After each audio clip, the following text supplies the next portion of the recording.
Hello friends and welcome back to motor refined. मैं हूं आपका होस्ट और दोस्त अरिंदम घोष और फाइनली मैं आप लोगों के लिए लेकर हाजिर हूं ऑल न्यू 2024 जावा 42 FJ मॉडल।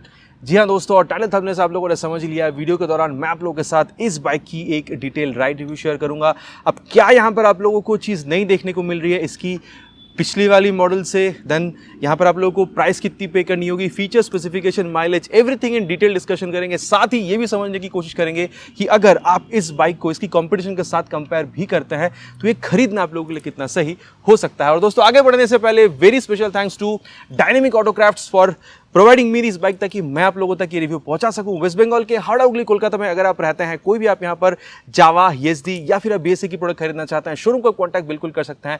डिटेल्स ऑलरेडी आप लोगों ने अपने स्क्रीन पर देख लिया। तो चलिए दोस्तों स्टार्ट करते हैं। दोस्तों वॉक अराउंड से स्टार्ट करेंगे। सबसे पहले जो की है, हर वीडियो की तरह ये देख लीजिए, कुछ इस तरीके से की आपको मिलेगी। बाकी मैं इतना आप लोगों से कह सकता हूँ, इसकी जो पिछली वाली वर्जन थी उससे यहाँ पर की में आप लोगों को एज सच कोई डिफरेंस समझ में नहीं आएगी। इनफैक्ट अगर आप लोग यहाँ पर एक की स्लॉट देख रहे हैं या फिर इसकी यहाँ पर ये जो पोजिशनिंग आप देख रहे हैं, इसमें भी आप लोगों को बहुत ज़्यादा कोई जो चेंज है वो समझ में नहीं आएगा। अब चेंज की जब बात हो रही है दोस्तों, मैं आप लोग को इतना कहना चाहूँगा कि अगर आप लोग इसकी पिछली वाली वर्जन 2.1 से भी अगर आप लोग यहाँ पर कंपेयर कर रहे हैं, मैं आप लोग इतना बता सकता हूँ डिज़ाइन में बहुत बड़ा कोई चेंज है ऐसा हुआ नहीं है। लेकिन हर जगह, हर छोटी छोटी जगह पे यहाँ पर कंपनी ने थोड़ी सी अपडेट करी है ताकि देखने में और सही लगे। इनफैक्ट अगर आप लोग सही में देख भी रहे हैं ना, तो इसकी पिछली वाली वर्जन से ये वाली जो वर्जन है काफ़ी ज़्यादा मस्कुलर और काफ़ी ज़्यादा सही भी लगती है देखने में।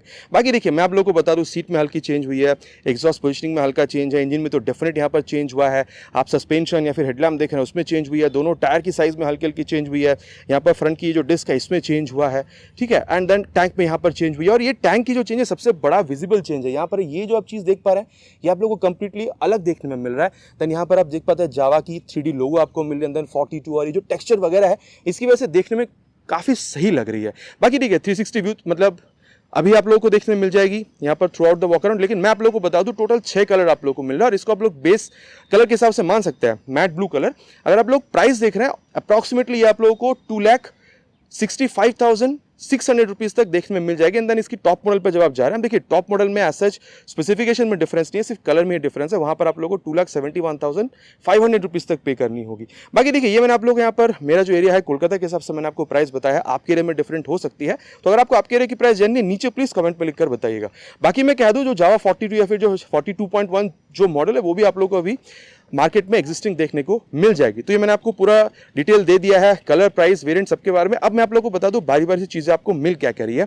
सबसे पहले हेडलैम्प के बारे में बात करते हैं। यहाँ पर आप लोग को एक ब्लैक कलर जो है ये आप लोग को मिल रहा है। अगर आप लोग यहाँ पर देखें तो जैसे ही मैं की ऑन कर रहा हूँ, ये देखिए, ये अगर आप लोग हेडलैम्प या फिर अगर आप लोग सस्पेंशन देख रहे हैं, आप लोग को रोडस्टर की यादें बिल्कुल दिलाएगी।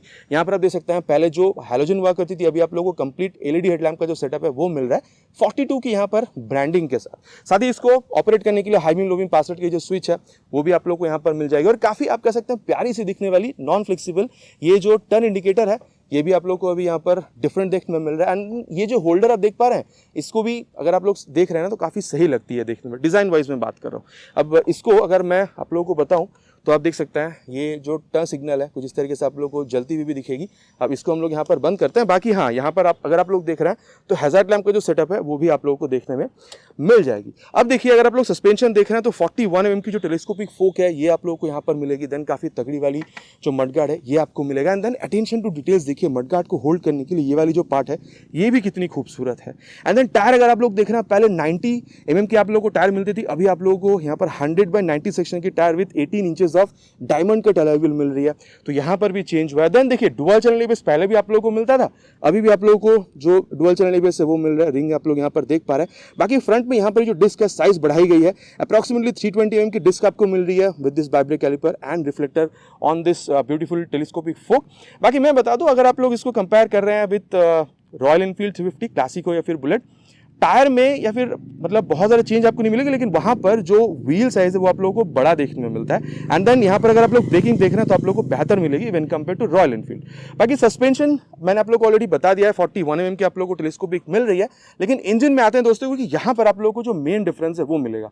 पहले आप लोगों को 294 cc की इंजन मिलती थी, अभी आप लोगों को यहाँ पर 334 cc single cylinder DOHC 4 valve liquid cool filleted engine आप लोगों को मिलेगा।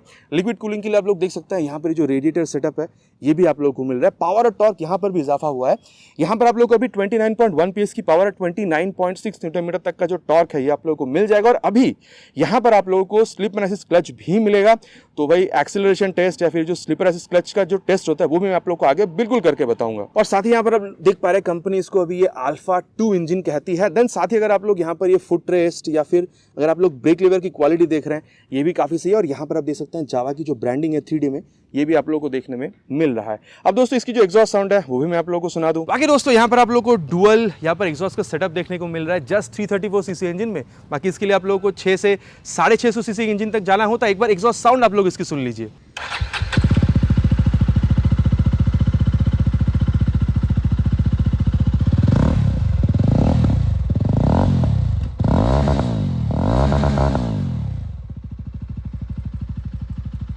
एग्जॉस्ट साउंड दोस्तों आप लोगों ने सुन लिया है। रियर में चलते हैं और यहाँ पर अगर आप लोग टेल लैंप देख पा रहे हैं डिजाइन में हल्का सा आप लोग को अभी पुरानी वाली झलक देखने को मिलेगी।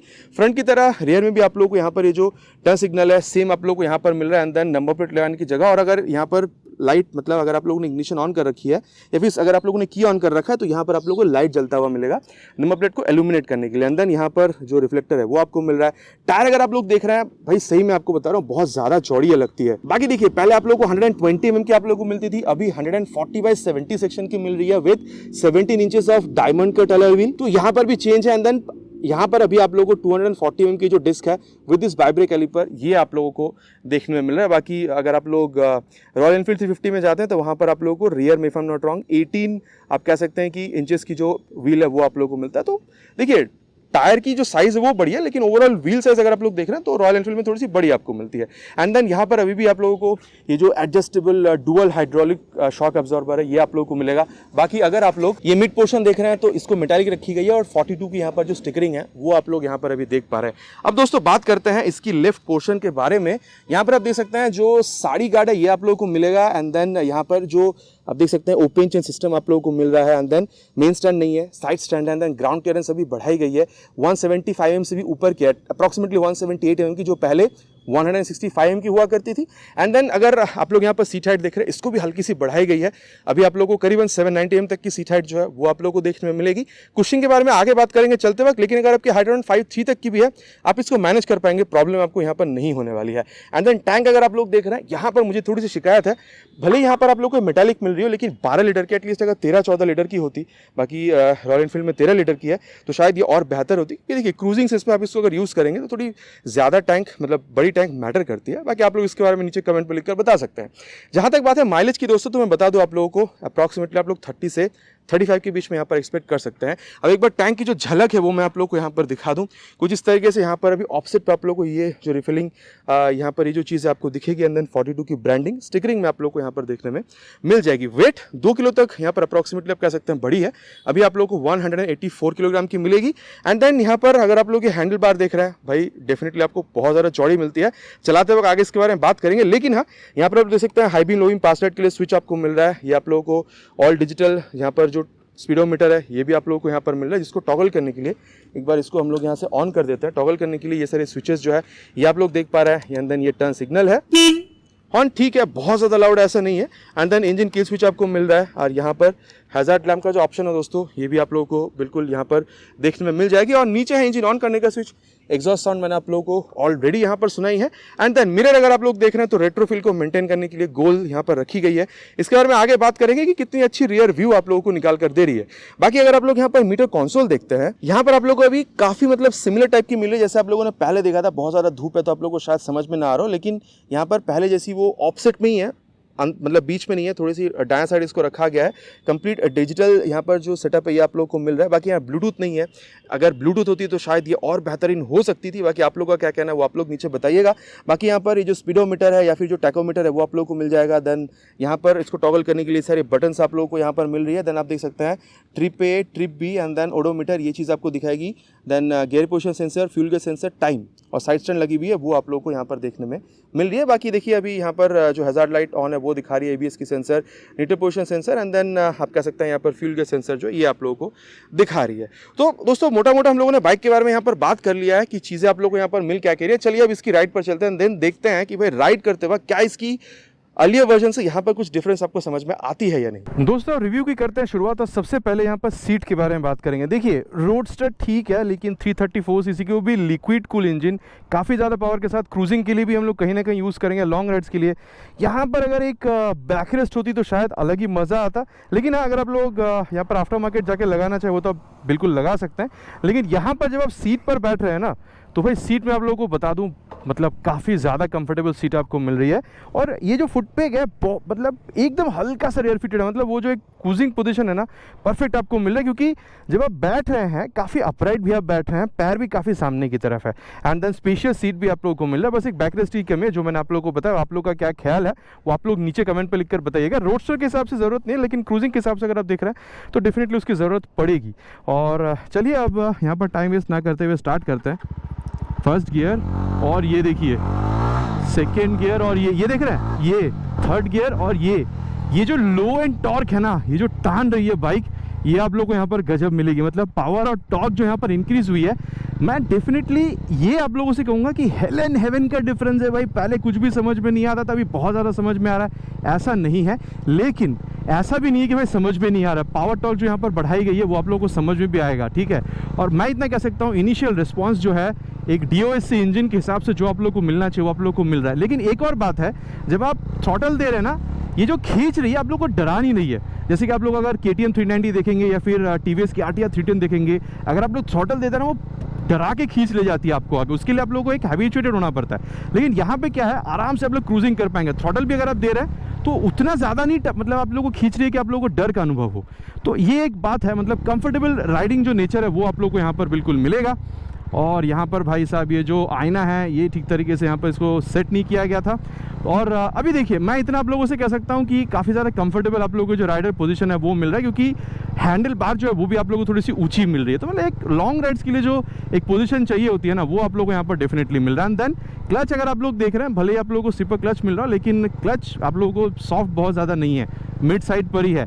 लेकिन स्लीपर क्लच तो है, उसको भी टेस्ट करेंगे। पहले इसको 5th गियर पर शिफ्ट करते हैं एंड देन 4th पे ले जाते हैं। ये देखिए 4th पे ले गया मैं, 3rd पे ले गया, 2nd पे ले गया।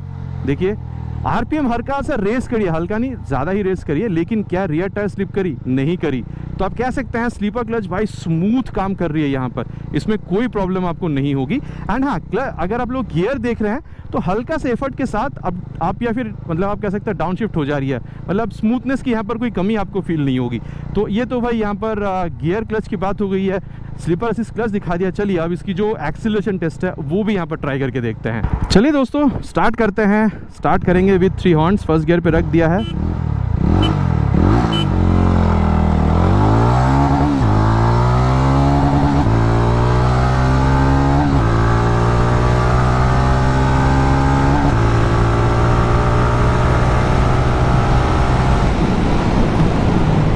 तो 110 तक दोस्तों मैंने इसको यहाँ पर खींचा है जो आप लोगों ने देखी है।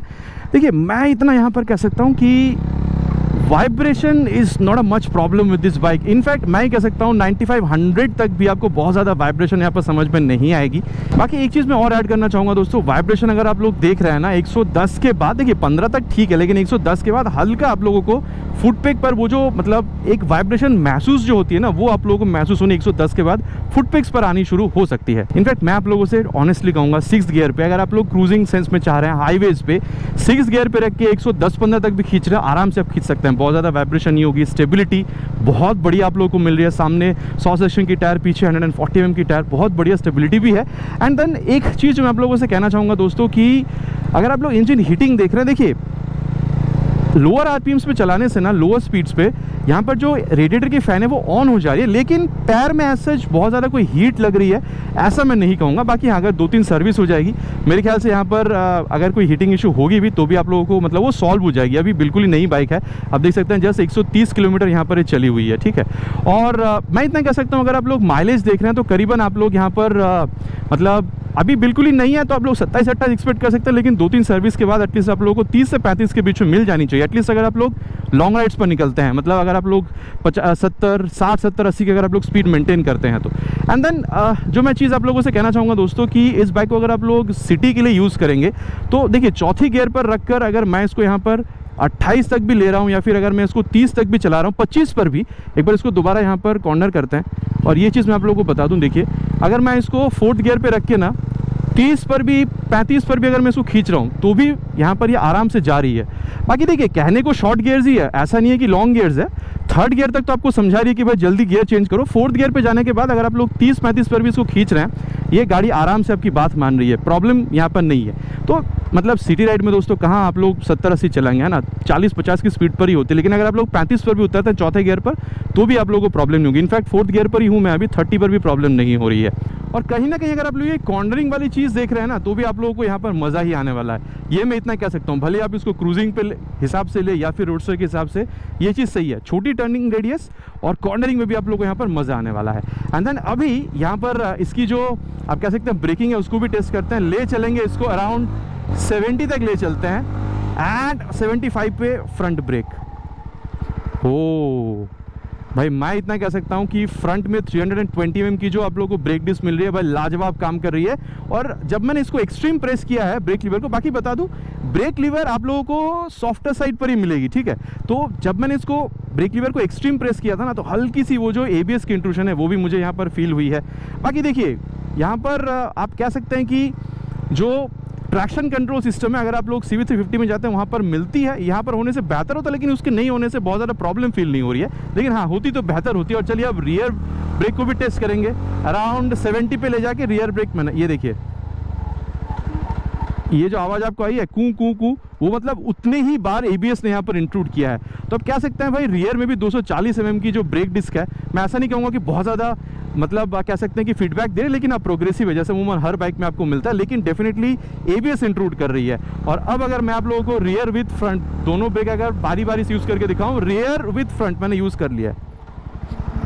ओ भाई यार मज़ा आ गया यार ब्रेकिंग देख के इसकी, तो सही में लाजवाब ब्रेकिंग। मैं इतना कह सकता हूँ ब्रेकिंग के हिसाब से आप लोगों को इस बाइक में शिकायत नहीं होनी चाहिए। और अब जो मैं आप लोगों से कहना चाहूँगा वो है अबाउट सस्पेंशन। जो मैं यहाँ पर समझ पा रहा हूँ ना कि सस्पेंशन चाहे फ्रंट हो चाहे रियर हो यहाँ पर मिड साइड पर सेट करी गई है।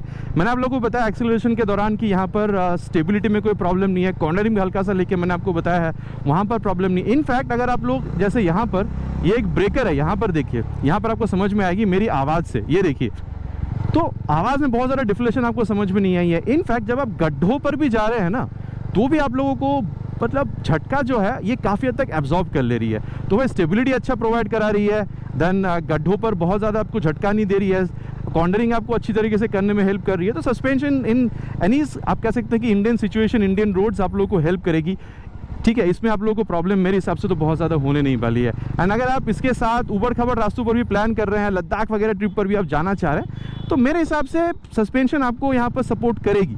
बाकी आप लोगों का क्या राय है आप लोग नीचे कमेंट पर लिखकर बिल्कुल बताना नहीं भूलिएगा, क्योंकि मैं इसलिए भी ये कह रहा हूँ क्योंकि अभी जो ग्राउंड क्लियरेंस है ना वो भी बढ़ा दी गई है, ठीक है, 170 के ऊपर ले जाया गया अभी, तो मतलब आप कर सकते हैं। बाकी आप लोग का राय नीचे कमेंट कीजिएगा दोस्तों। और अब मैं जो आप लोगों को बताना चाहूँगा वो है अबाउट ओवरऑल हैंडलिंग। देखिए मैं इतना कह सकता हूँ कि रियर व्यू जो मिरर है आप लोगों को काफ़ी अच्छा खासा रियर व्यू निकाल कर दे रही है। और साथ ही देखिए मीटर में अगर ब्लूटूथ होता, turn button navigation, call SMS, तो शायद और बेहतर हो सकती थी, लेकिन ठीक है क्रूजिंग या फिर रोडस्टर के लिए जितना चाहिए speedo, odo, tacho, gear position sensor, fuel gauge sensor, odometer, सब कुछ आप लोगों को यहाँ पर मिल रहा है। एंड देन अगर आप लोग सिटिंग पोजीशन देख रहे हैं भाई, ये तो बहुत ज़्यादा कंफर्टेबल है, सीट सही है, हैंडल बार ऊंची है, एक अपराइट पोजीशन, काफ़ी आप लोगों को यहाँ पर फ्रंट फिटेड फुटपैक जो है वो भी मिल रहा है, स्पेशियस सीट है। बस हाँ अगर अगेन मैं कहूँगा बैक रेस्ट हो तो शायद और मज़ा आता, लेकिन रोस्टर के हिसाब से सही है। बाकी मैं इतना कह सकता हूँ कि जब आप इस तरीके से भी कर रहे हैं ना तो बाइक आपकी बात मान रही है, इधर उधर भाग नहीं जा रही है। और 184 किलोग्राम की वेट मेरे हिसाब से वेट भी बहुत ज़्यादा फील नहीं करा रही है, स्टेबिलिटी भी आप लोगों को प्रोवाइड करा रही है। लॉन्ग राइड्स के लिए तो बिल्कुल प्रेफरेबल है, मैं आप लोगों से ऐसा कह सकता हूँ। ओवरऑल देखिए दोस्तों, अगर आप लोग इसको सिटी राइड्स के लिए यूज़ करेंगे मेरे हिसाब से फिर भी वेट के लिए आप लोगों को प्रॉब्लम नहीं होगी। ब्रेकिंग एक्सेलरेशन गजब की आपको मिलेगी। अगर आप लोग मतलब जो आप ओवरटेक वगैरह करते हैं वहाँ भी प्रॉब्लम नहीं। इनफैक्ट अगर आप लोग लॉन्ग राइड्स पर भी निकलना चाहते हैं मेरे हिसाब से उसके लिए भी ये बाइक आप लोगों को बिल्कुल हेल्प करने वाली है। मोटा मोटा बाइक के बारे में बात हो चुका है दोस्तों, अब चलिए चलते हैं इसकी कंक्लूजन पे बात करते हैं कि भाई इसके मुकाबले इसकी जो कॉम्पिटिशन उसके साथ अगर आप बाइक को कंपेयर करते हैं तो कितना सही होगा ये बाइक आप लोगों के लिए खरीदना। और दोस्तों अबे सत्यवचन की घड़ी कंक्लूजन का समय कि ये बाइक खरीदना आप लोगों के लिए कितना सही हो सकता है। देखिए ये जो सेगमेंट है, आप क्रूजिंग कह लीजिए या फिर एक रोडस्टर वाली ये जो फील है, 300 से 400 सीसी के बीच में कई सारी बाइक आप लोगों को यहाँ पर मिलेगी। लेकिन अगर आप लोग ये क्रूजिंग सेंस को यहाँ पर ज़्यादा कंसिडर कर रहे हैं ना, लुक के हिसाब से अगर आप लोग देख रहे हैं तो कुछ चीज़ें आप लोग यहाँ पर सामने आएगी, जैसे कि रॉयल एनफील्ड की क्लासिक हो गई, बुलेट या फिर मीटियोर आ जाएगी, देन होंडा की CB350 हाईनेस RS आ जाएगी। देन अभी न्यूली जो अगर रोडस्टर को अगर आप लोग कंसिडर कर रहे हैं, अभी जो न्यूली लॉन्च हुई है यहाँ पर ट्रायम्फ की स्पीड T4 वो भी इस बाइक के मुकाबले में आ जाएगी। और ये सारी कंपनियां इंक्लूडिंग जावा 42 ये FJ वाली मॉडल आप लोगों को 2,60,000 से 70,000 की ये जो प्राइस रेंज है इसमें आप लोगों को देखने में मिल जाएगी। देखिए मैं इतना कह सकता हूँ कि अगर आप लोग इन तीनों मतलब ये जो चाहे रॉयल एनफील्ड हो या फिर आप कह सकते हैं होंडा हो या फिर ट्रायम्फ हो, उसके हिसाब से अगर आप लोग इस बाइक को कंपेयर कर रहे हैं, मैं इतना कहूँगा कि तीन चीज़ यहाँ पर अगर होती तो शायद और बेहतरीन होती सेगमेंट या फिर प्राइस को कंपेयर करने पे, जैसे कि ब्लूटूथ हो गई या फिर आप कह सकते हैं ट्रैक्शन कंट्रोल सिस्टम। एंड अगर आप लोग क्रूजिंग को कंपेयर कर रहे हैं तो अगर कंपनी फिटेड यहाँ पर ये बैकरेस्ट होती तो शायद और बेहतर हो सकती थी। लेकिन ऐसा नहीं है कि इन तीन चीज़ों की वजह से यहाँ पर चलाने में या राइड डायनामिक्स में कोई प्रॉब्लम आपको आ रही है, लेकिन डेफिनेटली तीन चीज़ होती तो प्राइस को ये और ज़्यादा जस्टिफाई कर सकती थी। लेकिन दोस्तों बुराई तो हो गई, अब अच्छाई मैं इतना कह सकता हूं कि देखिए 110-15 तक भी अगर आप लोग देख रहे हैं ना तो आप लोगों को बाइक अच्छी खासी खींचती हुई नजर आएगी। मैं नहीं कहूंगा कि टॉप एंड बहुत बेहतर है, लेकिन जिसके लिए इस बाइक को बनाया गया है low end torque, mid range torque, वहां पर आप लोगों को गाड़ी गजब समझ में आएगी। ठीक है, थ्रॉटल रिस्पांस जो है वो भी आप लोगों को काफी बेहतरीन यहाँ पर आप लोगों को मिल रही है। मैं तो कहूंगा यहाँ पर अगर आप लोग पिलियन और लोड के साथ भी इस बाइक को कैरी कर रहे हैं 90, 100, 110 तक जाने में आप लोगों को कोई प्रॉब्लम नहीं होगी। एंड देन स्पीड को कंट्रोल करने के लिए ब्रेक वो तो और गजब आपको मिलेगी। एंड देन ब्रेक को और ज्यादा कंट्रोल करने के लिए ABS वो भी यहाँ पर आप लोगों को तगड़ी मिल रही है।